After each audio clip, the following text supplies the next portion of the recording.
Bismillahirrahmanirrahim. Nah, para muhibbin rahimakumullah, di dalam diri kita ini ada yang disebut dengan qalbun, hati. Yang dimaksud dengan hati itu bukan segumpal daging yang ada di dada sebelah kiri kita, tetapi yang dimaksud dengan hati itu adalah sesuatu yang dinisbahkan kepada Allah Subhanahu wa ta'ala yang berada di dalam diri kita, yang dengan hati itu kita bisa mengetahui mana yang baik, mana yang buruk, mana yang menuju surga, mana yang menuju neraka. Nah, hati kita itu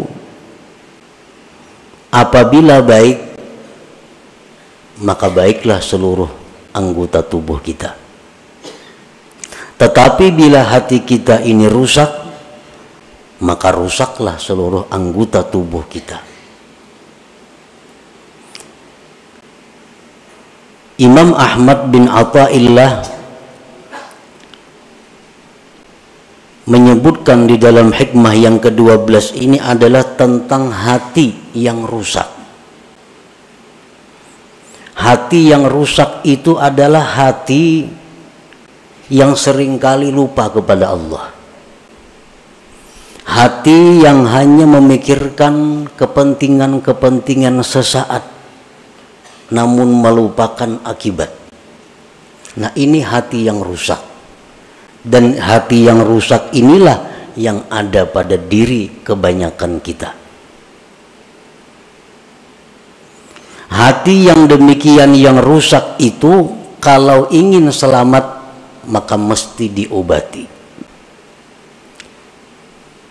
agar bisa hati kita ini selalu ingat kepada Allah, selalu ingat kepada Rasulullah Sallallahu Alaihi Wasallam, dan selalu memikirkan tentang yaumil akhirah, hari akhirat. Nah, bagaimana caranya memperbaiki hati yang rusak itu? Beliau mengatakan bahwa yang paling bermanfaat, yang paling mujarab untuk mengobati hati yang rusak itu adalah uzlah atau khalwat.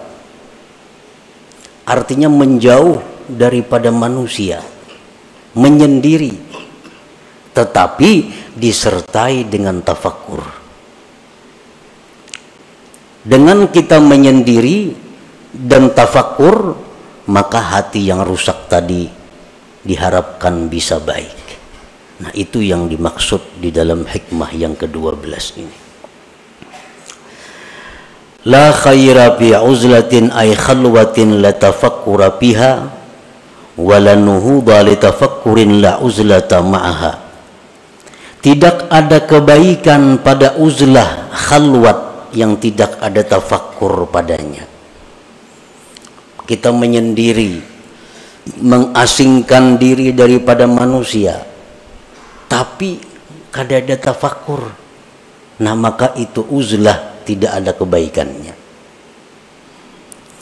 Sedangkan tafakkur tapi tidak uzlah, tafakkur di waktu kita berada di tengah-tengah umat, tafakkur di waktu kita berada di tengah-tengah masyarakat, maka tafakkur itu tidak akan menimbulkan kemajuan.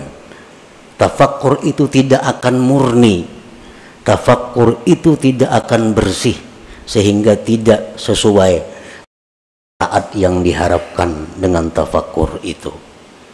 Nah, oleh karena itu pengarang tadi menyebutkan bahwa uzlah yang disertai dengan tafakkur itulah yang paling bermanfaat untuk memperbaiki hati yang rusak itu. Nah, para muhibbin rahimakumullah, qala Rasulullah sallallahu alaihi wasallam, tafakkuru sa'atin khairun min ibadati sab'ina sanah. Tafakkur sesaat, satu mat,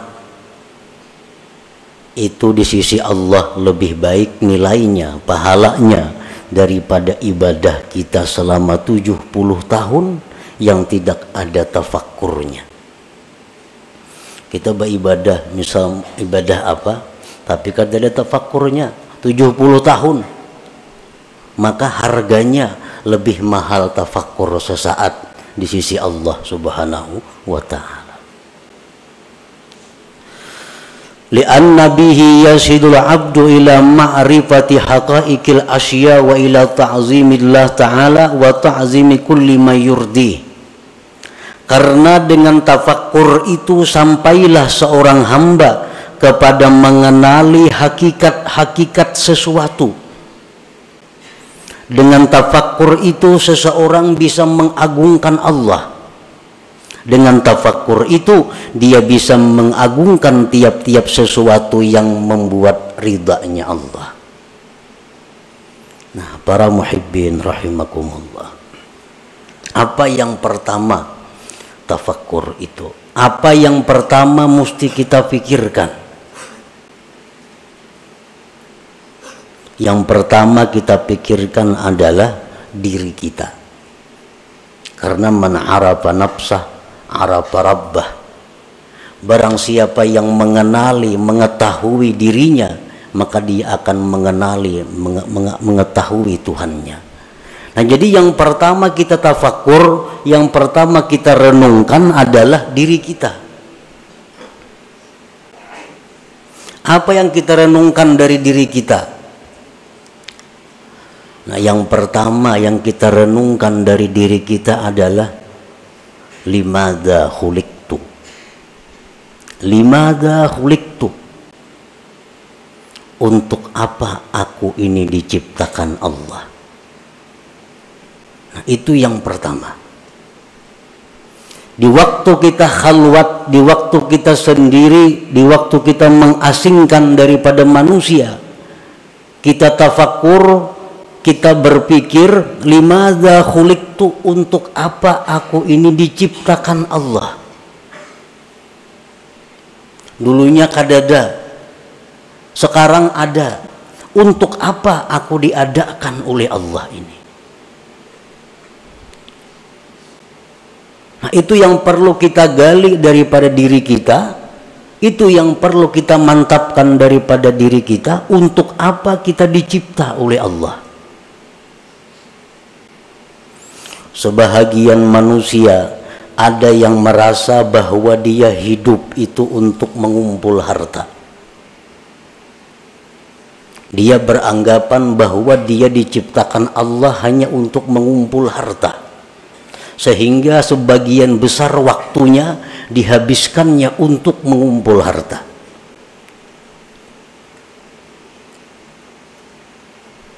Walaupun itu dia mengakui atau dia mengingkari, tapi kenyataan fakta membuktikan bahwa sebagian besar waktu dia habiskan untuk mengumpul kekayaan.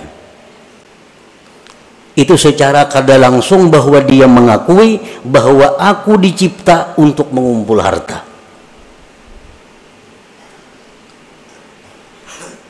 Jam 8 sampai jam 5 dihabiskan waktunya untuk berusaha mencari duit.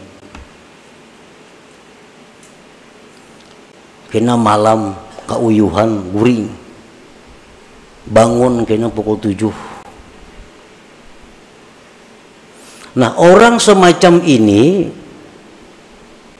secara hal, secara isyarat bahwa dia mengatakan aku dicipta untuk mencari duit. Walaupun di mulutnya kada keluar kata-kata itu, tapi tingkah lakunya menunjukkan demikian.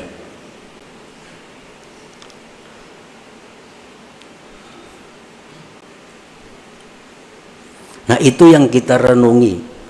Apakah bujur seperti itu? Apakah benar kita dicipta oleh Allah untuk mencari duit? Nah, itu yang perlu tafakkur. Yang pertama kita renungi hidup kita. Kita renungi berapa umur kita habiskan. kita mengakui bahwa kita ternyata hidup ini adalah untuk duniawi semata-mata. Akhirat ada, tapi porsinya kecil, porsinya sedikit. Nah, makanya tafakkur itu nilai pahala di sisi Allah sangat besar. Limadza khuliqtu, untuk apa dicipta? Ibrahim bin Adham, sewaktu beliau berburu, beliau adalah seorang bangsawan yang sukanya berburu. Suatu hari beliau berburu dengan perbekalan, perlengkapan yang lengkap, berangkat ke hutan. Di tengah jalan beliau ada mendengar hatib. Hatib itu artinya suara tanpa kelihatan orangnya. Suara itu, ya Ibrahim, alihada khuliqta, apakah untuk ini engkau dicipta Allah? Apakah engkau dicipta untuk berburu? Ibrahim bin Adham tersadar bahwa ternyata selama ini hidupku kusia-siakan. Berpaling beliau kembali dan meninggalkan seluruh yang ada, lalu mengembara ke tengah hutan belantara untuk mencari hakikat, mencari kebenaran. Nah, para muhibbin rahimakumullah, kita diciptakan oleh Allah, wa ma khalaqtul jinna wal insa illa liya'budun. Tidak kujadikan jin dan manusia itu, ujar Tuhan, melainkan untuk ibadah. Nah, untuk ibadah. Jadi kalau kita bertanya kepada diri kita, untuk apa aku diciptakan Allah? Jawabnya, untuk mengabdi kepada Allah. Untuk mengabdi kepada Allah. Nah, itu bisa didapat, bisa digali dengan tafakkur.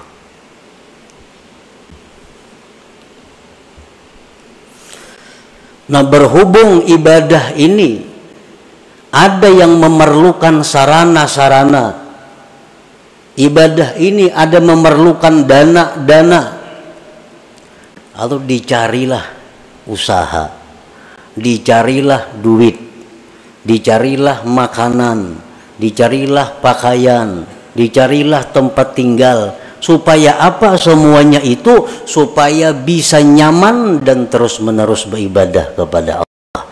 Nah, jadi orang mencari duit itu sebujurnya adalah untuk supaya beribadah. Jangan dipaling karena mencari duit lupa ibadah. Bila tak paling ya itu.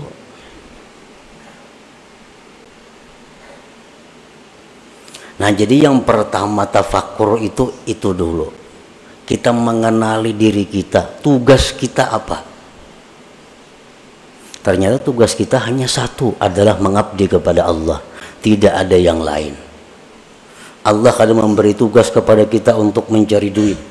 Allah kadang memberi tugas kepada kita untuk berusaha itu ini kadang. Tapi yang ditugaskan Allah kepada kita hanya adalah ibadah kepada Allah.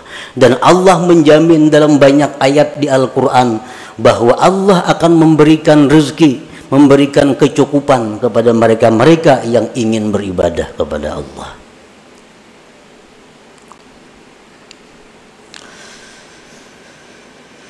Fal uzlatu wasilatun lahu wa mu'inatun alaih. Uzlah, mengasingkan diri, itu merupakan jalan bagi tafakkur dan membantu atas tafakkur. Namun kita di tengah manusia, di tengah keributan, kita akan sulit dapat tafakkur yang murni. Tapi kalau kita di tempat yang sunyi, di tempat yang sendiri, nah itu diharapkan ada tafakkur yang bersih. Jadi menyendiri itu merupakan wasilah. Mengasingkan diri dari manusia itu merupakan membantu untuk tafakkur. Hadhihi liman laisa lahu syaikhun yurabbi. Ini uzlah bagi orang yang tidak punya guru yang membimbing dia. Nah, wa illa, jikalau dia punya guru, pamukhalatatus syekh wa mukhalatatul ikhwanil ladzina yu'inunah anfa'u wa aslahulah. Jika dia ada punya guru, nah maka bergaul dengan guru, bergaul dengan kawan-kawannya, maka itu lebih bermanfaat dan lebih baik baginya daripada uzlah.